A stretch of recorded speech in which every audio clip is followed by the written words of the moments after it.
Thanks for staying with us on Standpoint. Our focus today is a conclusion of the general elections, where supplementary election will be held in 24 states. Now, some of those states, Adamawa, Kebbi, Rivers, Oyo, are holding supplementary elections. I will bring you updates from there. We have our reporters on the field.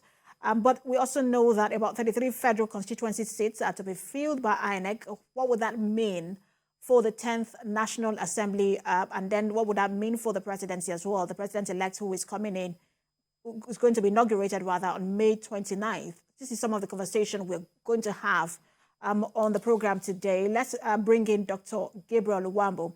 He's the Director General, Center for Credible Leadership and Citizens Awareness. He joins us via Zoom from Abuja. We also have a lawyer and the former second National Vice President of the NBA, Monday Ubani. He also joins us via Zoom. Good to have you both. Thank you. Thank you very much.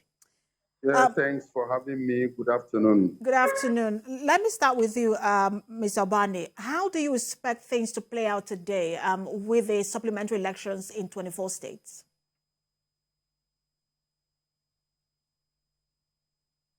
It means that the election was not concluded at the time that it was scheduled due to some problem that may have cropped up. And so INEC, in their wisdom and under their guideline, has actually asked that there should be a supplementary election, which is taking place today.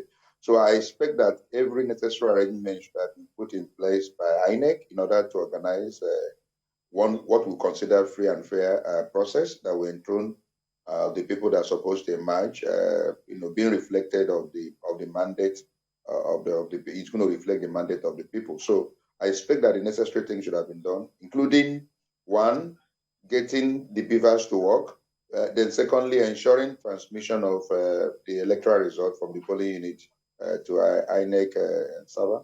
I expect that to happen, and I expect the people to go out peacefully and then exercise their civic responsibility without causing any problem whatsoever. So these are my expectations, and I believe that it should be so. But in states like Kebbi and Adamawa, where the election is keenly contested, when you see the figures, how it is so too close to call, what do you expect, in that state? Not in terms of how the results will turn out, but more of how politicians will conduct themselves and the people will conduct themselves. The reality is that politicians are expected to behave very well. I mean, this is the reasonable standard expected of them. You want to govern, and you are offering your services, to the people, who now will be placed in a better position to say, okay, we agree with whatever principles you hold so there, or whatever agenda you want to enthrone in terms of governance. And so the people must be given that right in order to make that choice. So I don't expect any politician to now regard this issue of electoral process as do or die, or try to kill, or try to coerce, or try to intimidate voters. No, it is an issue of choice. So people must be given that chance to choose you as a leader, either in the Senate or as a governor of the state. So what we're seeing in the African is a different ballgame entirely, where people must now intimidate you in order to come and govern you, and that is clearly contrary to the principles of democracy. So I expect politicians to behave. I expect them to allow the people to make their choice, and that choice should be freely, given, and so that whoever is the majority, who has the majority support of the citizens, should be the one to govern. That's where it's supposed to be.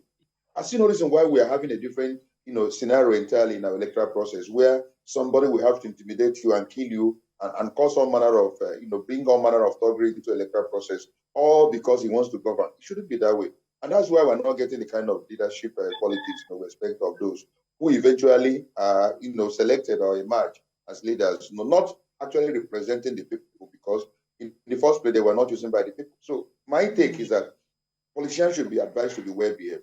Allow the people to make their choice. If they want you, go. If they don't want you, then probably you change your strategy and contest next time.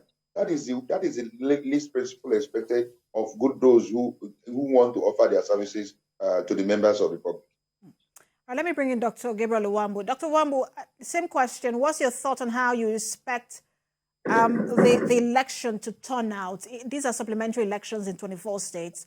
Apart from where you have Adamawa and Kebbi, where where the election was declared inconclusive by INEC. But generally, how do you expect things to play out? Thank you so much. Going by what INEC has said, INEC has posited, on the conduct of these elections. INEC has said they are going to use their own staff, the permanent staff of the commission are going to use them largely for most places for which the ad hoc staff used to occupy or work as ad hoc staff before now. So right now we are going to see, individuals that you can easily trace, that are traceable, that have addresses.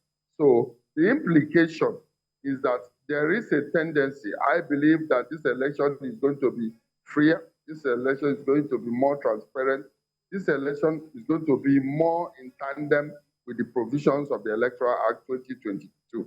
So areas in states like Kebbi State, where on the 18th March 2023 governorship election, 4 members of the youth corps were macheted. In fact, as we speak, they have not recovered from the machete. They narrowly escaped death. We expect that this particular election, because it is, it could be said to, because it's a supplementary election, because it is few, not so much, it is not simultaneous across the entire country. We expect that there will be more police presence. We expect there will be more military presence to ensure that lives and property are protected. We also expect that what democracy is all about in terms of the freedom of people to decide who governs them. That is democracy. When people or the electorate are not free to determine who governs them, then it is no longer democracy. So what we had in some areas in Nigeria, as witnessed in the 25th February and 18th March general elections, the Presidential National Assembly and the governorship and the State Assembly election, some of them were not in tandem with democracy. There were some other things, because I don't see reasons why some politicians are so, a few of them anyway, not all. Some politicians are so desperate, are determined to seize power by all means available. I think one of the reasons could also be that the offices they occupy is so lucrative, so it's so attractive, so juicy. Nigerian parliament is one of the highest paid in the world. So you see people do all manner of things, in order to occupy these offices, because the offices are juicy. So you do not, it is difficult to separate somebody who has good, genuine and good intention to serve the people, and then somebody who is targeting clearly to go there and make money for himself. So these are very clear issues. All right. Let me bring in Mr. Ubani. One of the things we have seen in this particular election is that even some governors did lose their states. Some governors did lose their ambition to go to the National Assembly. It wasn't business as usual. But do you expect that in the states where we're having supplementary elections today, that perhaps the results we saw in the March the 18th election would have an impact on how people vote today?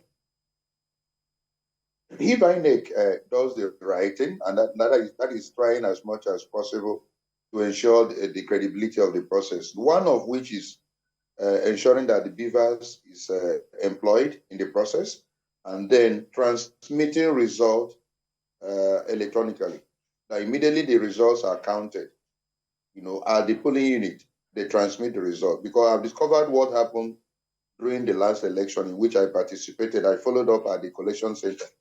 In fact, one of the political parties told us that, oh, you guys have won at the polling unit.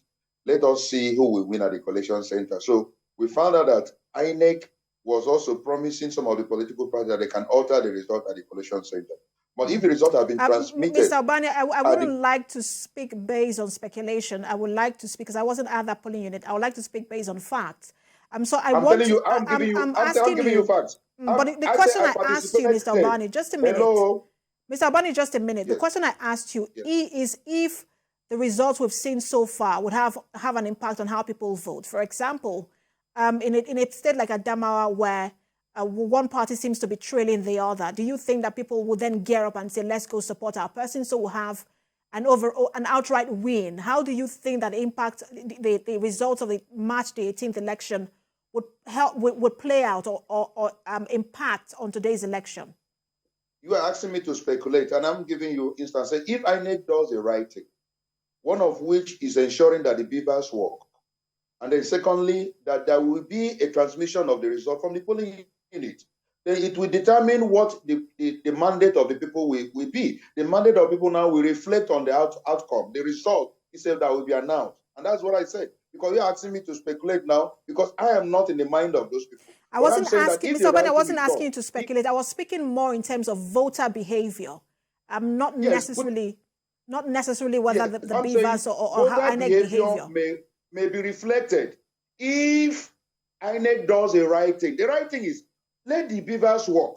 Let there be transmission. That now will be the determination of whatever the people will think this is who is going to govern them, or who's going to be in the Senate, on their behalf. So if the right thing is done, exactly we'll find out what the behavior of the people will be with the outcome. But the most important thing is the right thing being done.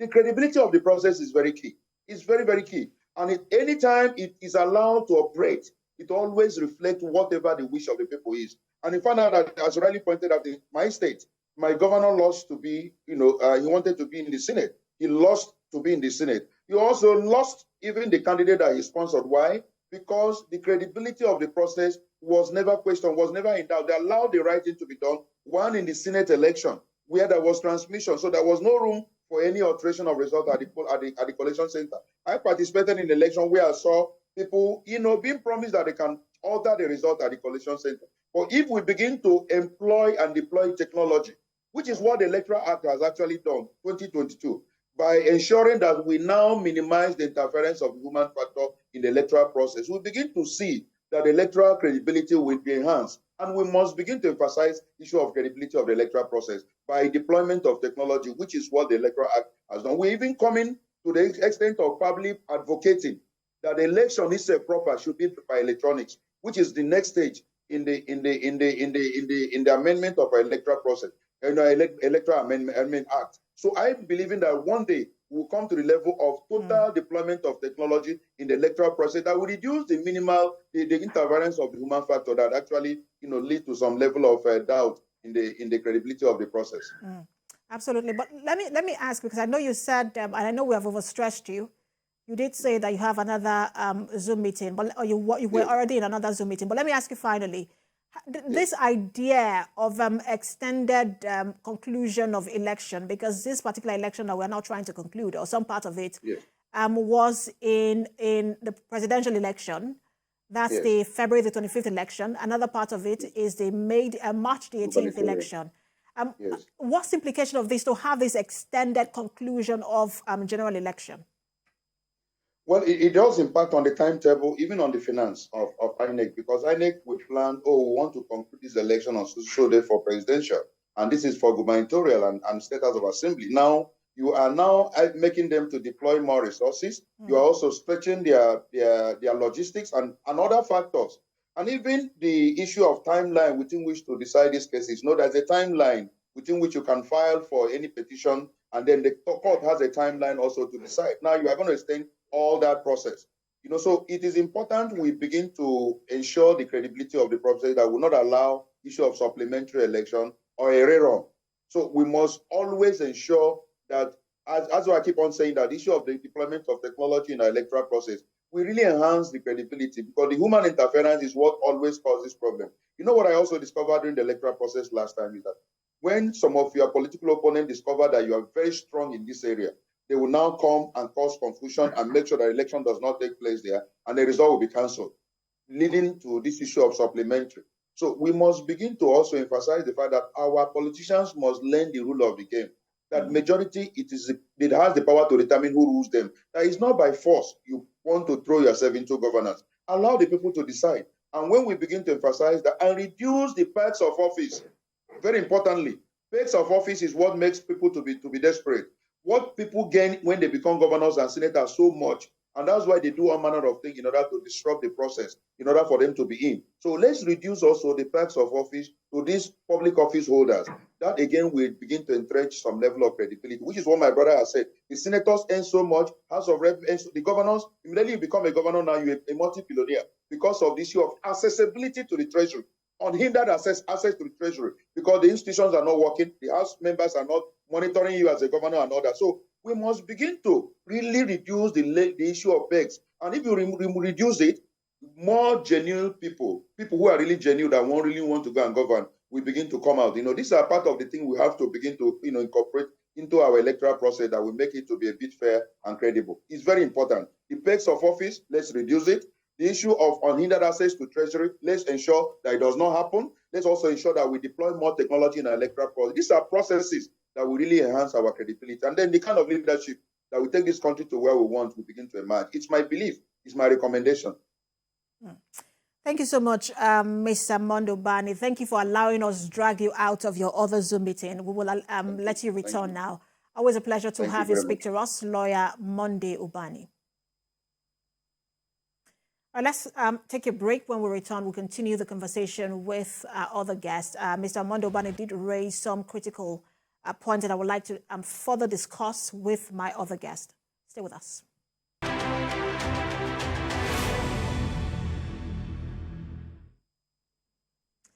Thanks for staying with us. There you go. We are monitoring the conclusion of supplementary elections the conclusion rather of the general election, as INEC is holding supplementary elections in 24 states across the country. Some of those states we've mentioned earlier: Rivers, Oyo, Sokoto, Zamfara, Kebbi, Adamawa. Those are some of the states. Some of them are for federal constituencies, as the National Assembly elections. Others are for, we have two for governorship election, that's Adamawa and Kebbi. This is conversation. The implication of the extension of the conclusion of general election is one of the issues we're looking at. We still have Dr. Gabriel Nwambu, he's a Director General, Center for Credible Leadership and Citizens Awareness. Thanks for staying with us, Dr. Nwambu. Thanks for having me. So I want to continue with the conversation I was having with Mr. Mondo Ubani earlier, and one of them was the voter behavior. If you think that the results or the turnout or how the March the 18th election played out would sort of have an implication on how people voter behavior today. Yes, thank you so much. Like I did mention the last time, I did say that, most of the reasons for which INEC cancelled or suspended elections in most of the areas was associated with electoral-related violence. And it was only in a few cases that INEC had to deploy the principle of the margin of lead, for which played out in the governorship elections in Adamawa State and Kebbi State, respectively. So right now, we expect that because there was electoral-related violence so much at its peak, especially in Kebbi State and Adamawa State, we expect that because of the high level of deployment in terms of police, which is the lead agency in charge of internal security and policing as far as election is concerned. We have other law enforcement agencies, Nigerian Security and Civil Defense Corps. We also have the road safety, narcotic agents and all that deployed in these elections. So we expect maximum compliance. However, INEC has also told us that they are going to use most of its staff, most of the staff of INEC as ad hoc staff. So the issue where some persons that could be affiliated completely with some politicians is almost eradicated as far as this particular supplementary election is concerned. Because in the 18th March elections, we saw a lot of issues. We even saw persons who were, the way they conducted themselves showed that they were not apolitical. They showed clearly that they were tilting to one side or the other. However, INEC is not a law enforcement agency. We expect the law enforcement agent to provide the enabling serenity, the enabling policing in terms of the conduct of an election. We also expect major stakeholders, the politicians, the candidates, as well as their supporters, to play by the rules of engagement. The problem we have in Nigeria is not that we don't have enabling laws. We do. We have enabling laws. But the degree of compliance is the problem that has bedeviled the country. And then, for every offense, there is supposed to be a consequence. There is supposed to be a consequence for which you will be arrested and charged to court. I saw in the papers that it's only about 200 persons electoral offenses, but just 200 persons that were arrested nationwide. That is, for me, that is just laughable, because we saw what transpired in the election, and people come all the time to blame INEC. It is not INEC that are the collation officers. Recall that INEC has been leveraging on the university system, bringing in professors and PhD holders, who are lecturers in these universities to act or to work in various local government areas as collation officers. And we have also seen, some of them, having issues, as some have alleged, probably in the election petitions that are going on right now. So these people are not INEC. And INEC is not a law enforcement agent, but INEC has deployed them to work as ad hoc staff. Although the bulk. So who has the responsibility, Dr. Nwambu, who has the responsibility in cases where you have erring ad hoc or ad hoc staff or INEC staff? Where does the responsibility lie in terms of holding them accountable? Correct. The responsibility at the bulk of the table, it stops at the table of Professor Mahmoud Yakubu. However, Professor Mahmoud Yakubu is not a policeman. Is not a DSS. Is not an ESCC or ICPC. We expect the police officers there to do due diligence. It is the results that have been collated from EC8 level, that is from the polling unit level, that will trickle down into the final session, for which the National Collation Officer, which is Professor Mahmoud Yakubu, would announce. People go to say, bring the head of Professor Mahmoud all the time. But I try to explain to them that it is not Professor Mahmoud that manipulated probably a result in the polling unit. He was not there. He was in Abuja, waiting for them to bring the results for his announcement. And it is the results that were submitted to him that he was going to announce, or that he had announced before now. So what we are saying is that the society, what we have now is a reflection, direct reflection of the society. We saw in some places where some ad hoc staff were announcing that they were not going to upload results in the 18th March 2023 governorship and state assembly election. These are Nigerians. These are the so-called youth who we believe that are going to be the leaders of tomorrow. Where we are striving to make a cleaner society for them. It is not INEC that has done that. It is the major problems we have in our electoral system is the ad hoc staff. It is the ad hoc staff that have done one or two things that are not in tandem with the provisions of the Electoral Act. And what do I expect? We expect that the EFCC, ICPC, and the police would arrest these people and charge them to court to face the consequences. There should be consequences Dr. for Nwambu, offenses let me in just order come, to have let a me come sane in here. society. I don't want to miss the points you just raised about ad hoc staff. When you say that the major problem we have is with ad hoc staff, you would also, I know you also know that a bulk of the ad hoc staff, if not every one of them, are majorly drawn from the National Youth Service Corps. They're majorly just corps members, and these are very young people. Is it an issue of corruption or is it an issue of fear? Are they susceptible to corruption because they are young, or is it that they feel threatened, and then sometimes in cases where they tend to default, that is more of fear? Well, I think it's a combination of both factors. Some of them, would not even apply themselves. Some of them applied through the portals of that politicians provided. Some of them did not have money to go to business centers to apply as ad hoc staff for INEC.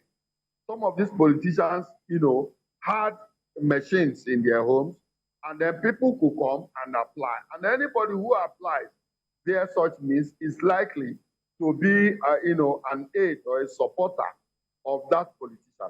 But however, we do believe that corruption has been a major impediment.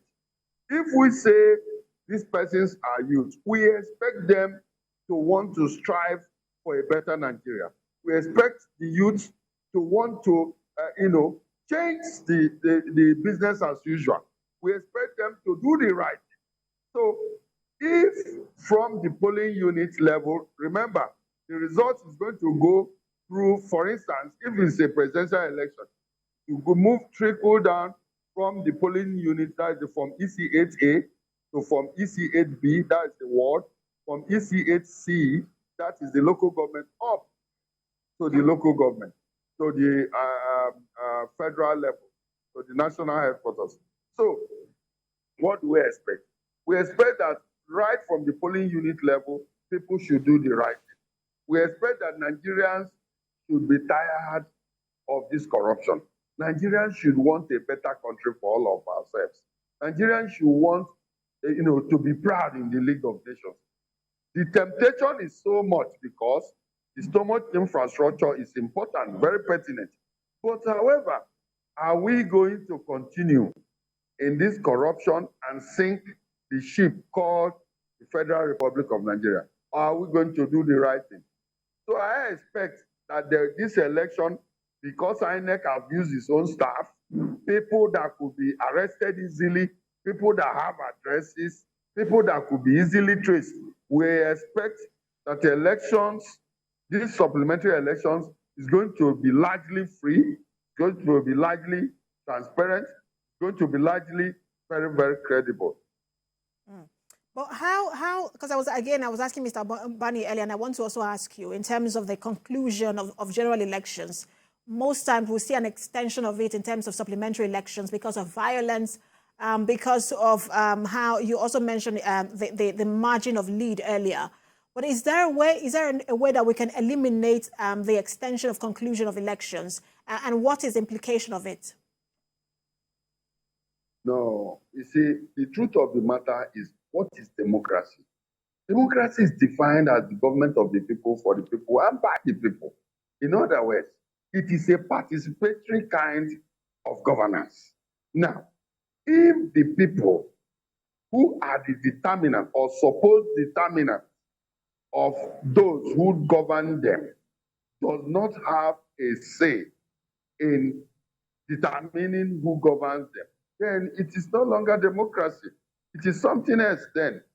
So we expect that once, for instance, the margin of lead principle, if the difference between the two highest scorers in that particular election is higher or is less than the total number of persons who are registered voters in that particular area, then it is clear that that election is inconclusive. The idea is to ensure that you do not elect an unpopular candidate. The idea is to ensure that you give a level playing ground to every Nigerian to participate in an election. Recall also that there are areas where there were violence, very serious violence, and a lot of elections were cancelled because some persons decided to hijack ballot boxes, to cause mayhem, and to prevent largely some people from voting. The person that just left now, Mr. Ubani, did mention that if a particular candidate knows that you have a strong area, you have a stronghold in a particular polling unit or in a particular ward, there is a tendency for a very bad politician or a very bad person to instigate violence in those areas and then cause mayhem so that people can no longer turn out to vote. So if INEC does not ensure that these people vote, it will be a disenfranchisement of the citizens of the Federal Republic of Nigeria, which should not be ordinary. So the margin of lead principle, supplementary elections, as far as I'm concerned, is not something that should end. Because if it ends, it gives the bad guys an edge over the good guys. It therefore means, because if I understand what you're saying, you're basically saying that it therefore means that INEC will be under pressure, or resident electoral commissioners will be under pressure to declare results when there are some discrepancies, even if there are some discrepancies, and that is not democratic. But that is not democracy at all. Yeah. Let me ask you again the impact of this, because I know you have been monitoring elections for a long time. But from your observation and experience, in terms of supplementary elections, how does it impact on voter turnout?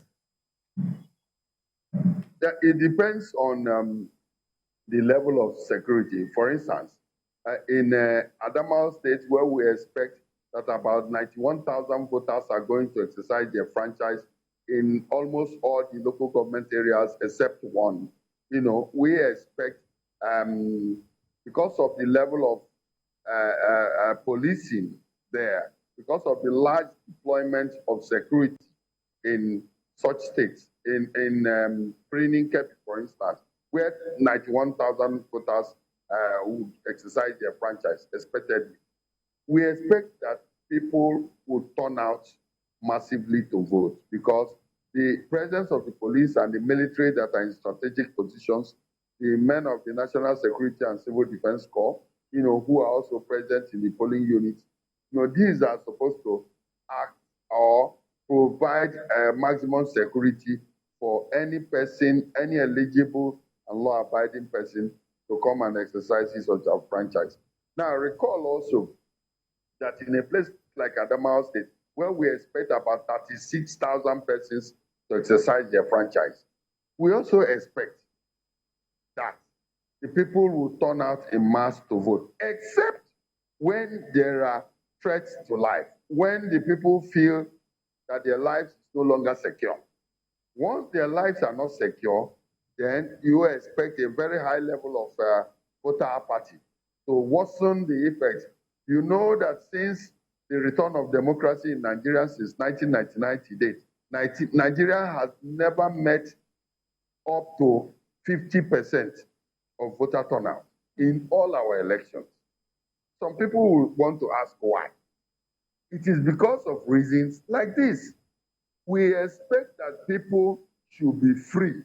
People should not be threatened. If you know you are not going to vote for a particular candidate, leave here.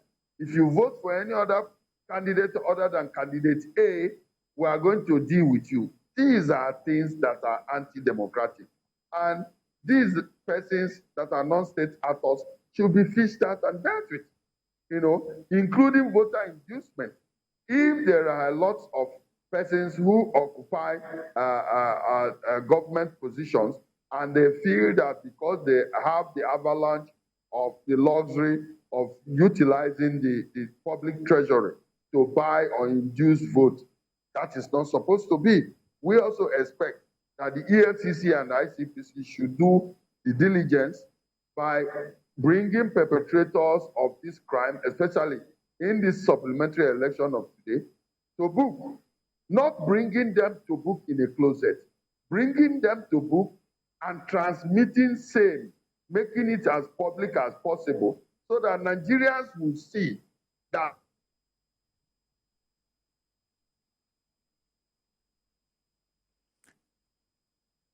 Dr. Nwambu, we no longer have your audio. Just help us check if you have muted yourself. We do not have your audio anymore. Dr. Nwambu, can you still hear me?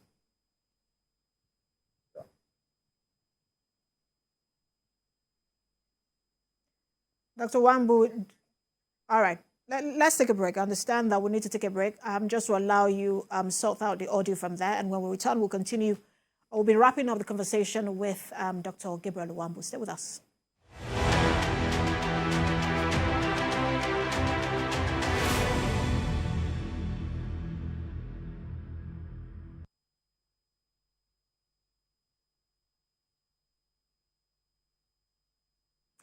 Dr. Nwambu, can you hear me? yes, I can hear you. Okay, at some point we couldn't hear you anymore. Oh wow, I wasn't aware. Yeah, maybe it's the earpiece, maybe it's fluctuating, or maybe it might be network as well. But we can hear you now. So when we return from the break, we took a break just to establish connection with you again. When we return, we would continue the conversation.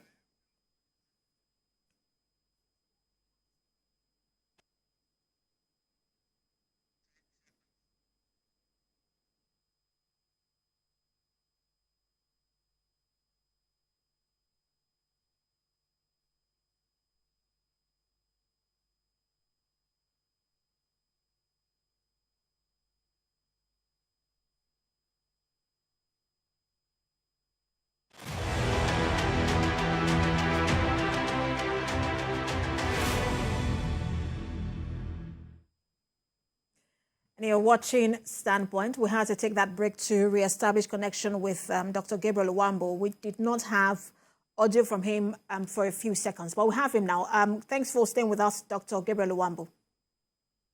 Thanks for having me. All right, so what you were speaking to whether the implication of the extension of the conclusion of general elections, but you did touch on the voter register, and you said these kind of issues, issues around security, voter inducement are probably why we have never recorded 50% of voter turnout in comparison with the voter register. But some people will say that, look, maybe we need to check, that voter register, revisit the voter register, review it, and ensure that, look, people who are there are actual people and are also people who are alive, as it were. What's your thought on that?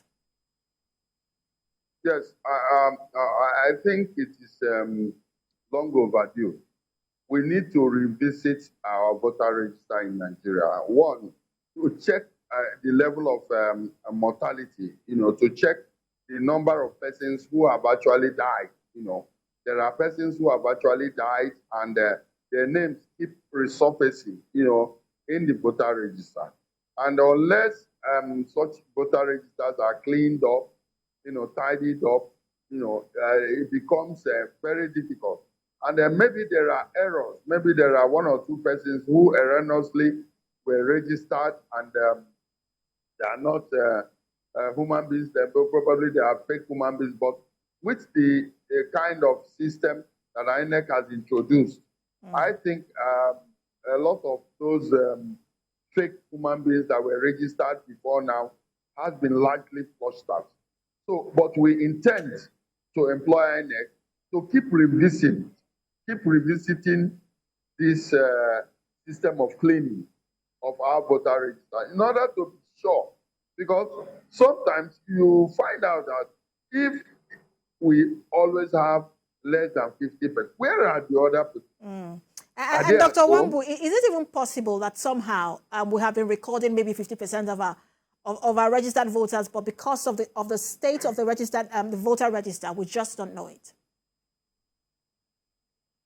Come again with your question, please. I said, is it even possible that we probably have been recording 50% of our registered voters, but because of the state of the voter register, we just don't know it? No. We've never recorded 50% of the. The statistic is taken, from the voter register. I know that it is imperative we keep cleaning up the voter register, but INEC has also done a lot in terms of ensuring that a lot of ghost human beings are reduced as far as voter register is concerned, and that is the essence of this BVAS technology.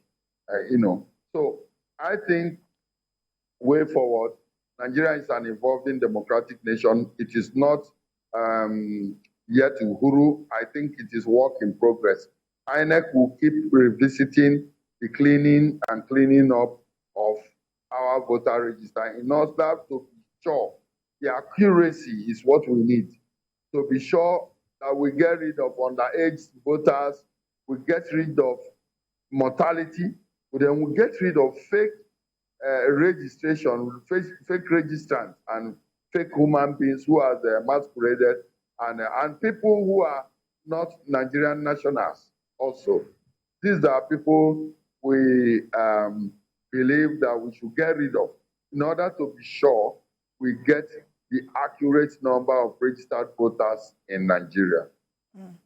And Dr. Nwambu, when you look at the margin of lead just before the election was declared inconclusive in Adamawa, when you look at that margin of lead and when you look at the fact that some governors lost their states, some governors who wanted to go to the National Assembly didn't, make it there.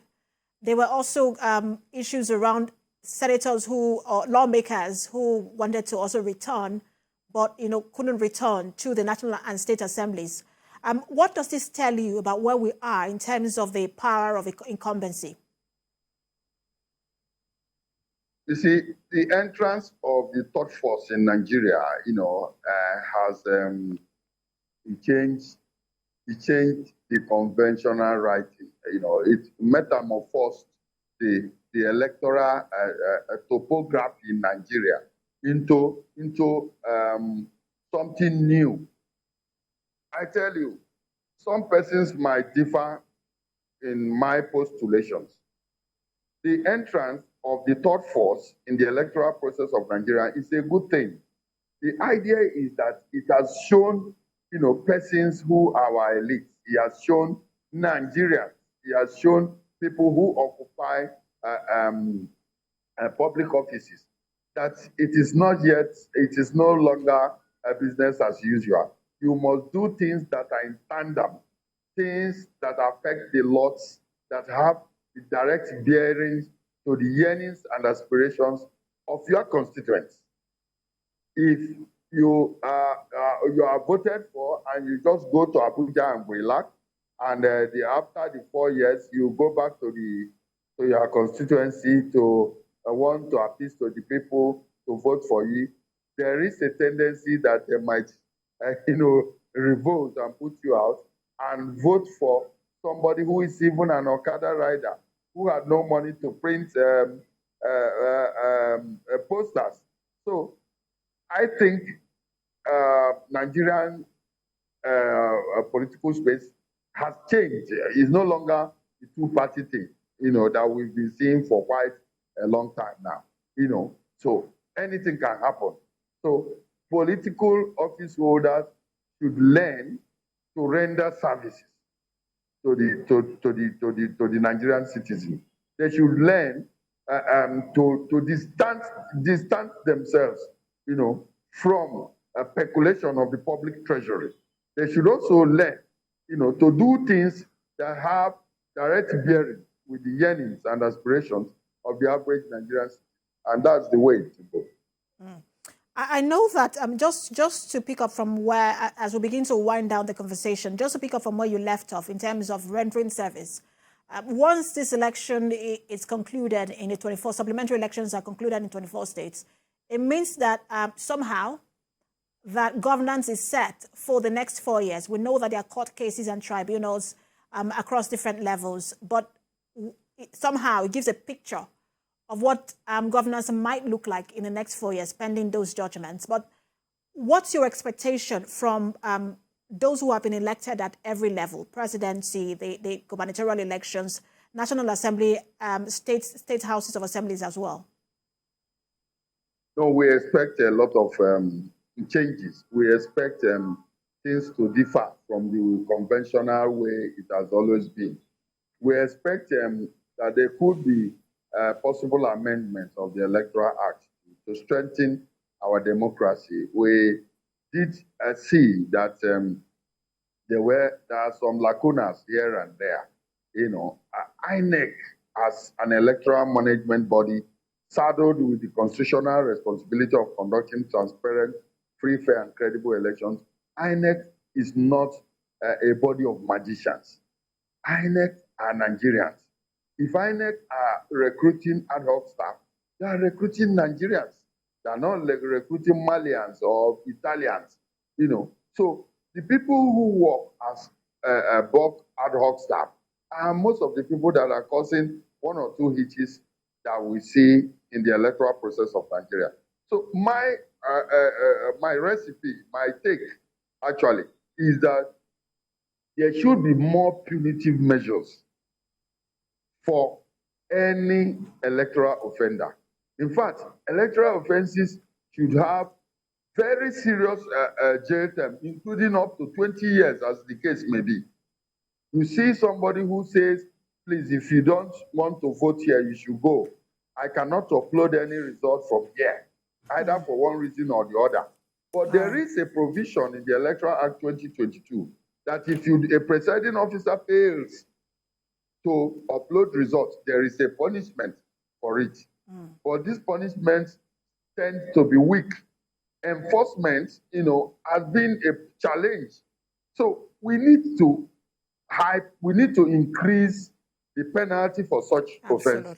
The idea is for it to be punitive enough to act as a deterrent to intending or future perpetrators. Thank you so much, Dr. Gabriel Nwambu. Always a pleasure speaking with you. We know that voting will end at 5 p.m. From there, we should start to see collation at all levels. TVC will have our eyes on all of these states where supplementary elections have been held. DG Center for Credible Leadership and Citizens Awareness, Dr. Gabriel Nwambu, thank you for talking to us. Thanks for having me. On that standpoint, remember you can watch again at 11 p.m. tonight and 5 a.m. on Sunday morning. Thank you so much for watching. I am Precious Amayo.